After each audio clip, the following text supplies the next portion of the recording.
Hello and welcome to our today's video. In today's video, we are going to learn some amazing tips that will definitely help you to think in English.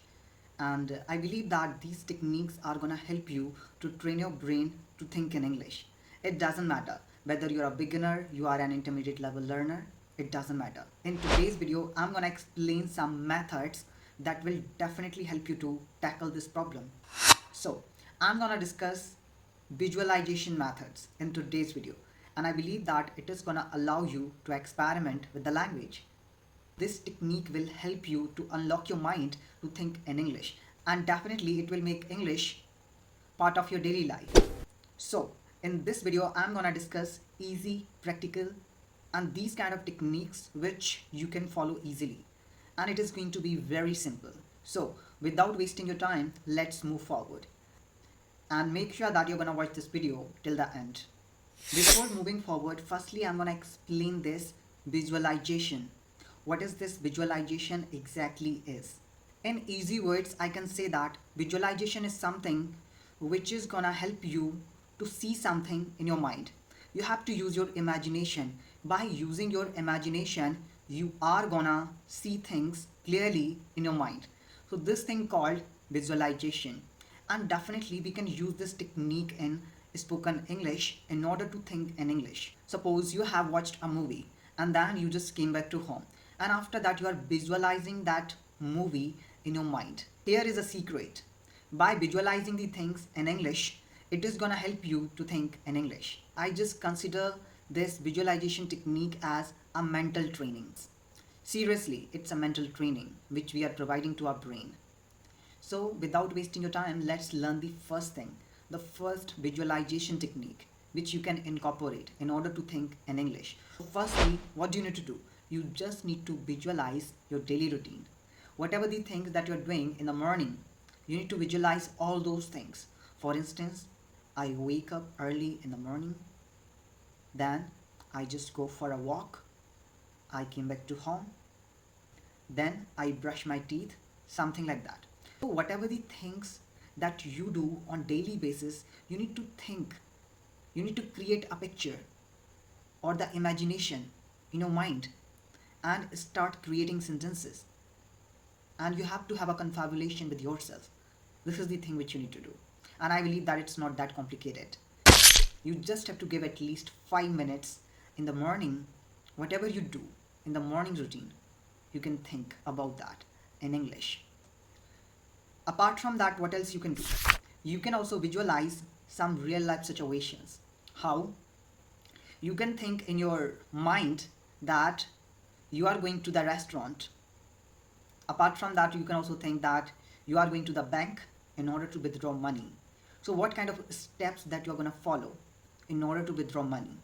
Firstly, I went to the bank, I took a form, I filled the form, then I went to the counter number 1, something like that. So that's how you need to visualize all those things. You need to feel that you are in the bank. So that's how, whatever the real situations are, you can take any one real situation, and then what you need to do, just try to visualize that thing in your mind and start speaking with yourself. So here I can consider it as a short story. You can take any example. First day in the college. So you can think about that, right? And this kind of real life situations you can think and start speaking in English in your mind. So this technique is really beneficial, as I believe, because many times when I was speaking and I was speaking in front of my teacher, so they were asking me something, so I was translating sentences Hindi to English. So it was taking too much time.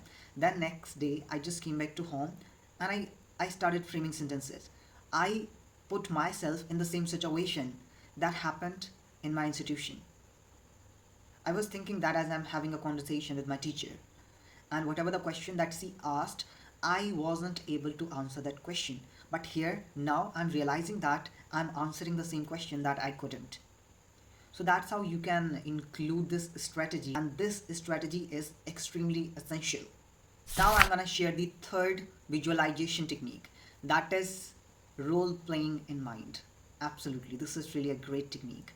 When you take any character, suppose you are gonna play a role as a celebrity, and you need to think that you are speaking in front of the reporter. You just need to visualize all this thing. So if suppose you are thinking that the reporter is asking some sort of questions and you are answering those questions as a celebrity, or you can also think that you are playing a role as a teacher and you're teaching vocabulary. So you can begin, today I'm your teacher and I'm going to teach you some sort of vocabulary, and these vocabulary words are going to help you to improve your English, something like that. You are going to play that same role, right? And you can also play a role as a doctor. So suppose you are dealing with a patient, so you'll be asking, what are the difficulties which you're facing, what kind of sickness do you have, something like that. Could you please share your symptoms which you are having, something like that. So this thing is really amazing, as I was also doing the same when I was learning this language, because it was one of the biggest difficulty that I was facing at that moment to think in English. I was also doing the same. I was thinking in Hindi, then I was translating in English, and then I was speaking. So it was a lengthy process that I was using. Then what I did, I also tried these kind of techniques which I am sharing in this video, and this is really helpful. Even when I was walking, I was preparing food, or I was washing my clothes and all. So I was thinking in the same scenario. I was creating a picture, and sometimes I was thinking that I'm in America. I just watched some sort of pictures of America and I was feeling like I'm in America, something like that. So you can also visualize these kind of things and think about that particular moment, feel the moment, and talk to yourself. And definitely, this is gonna allow you to train your brain to think in English. I hope that this little information is gonna help you. And whatever the technique, as I have shared 3 techniques in this video, so whatever the technique which you find easy for you, you can try that. If it can work for me, so definitely it is gonna work for you as well. If you have any queries, so feel free to write down your comments. I love to read, and if you want me to create video on a particular topic, so I can do that as well. Whatever the difficulty that you're facing in this language, whether it's related to grammar, vocabulary, pronunciation, and some other things related to business English and so on, or even if you are planning to prepare yourself for any of the English language proficiency tests such as IELTS, TOEFL, PT, self-pep, KOL, and so on. You can write down your comment, and if you like this video, do not forget to subscribe. Thank you. See you in the upcoming video with some amazing topics.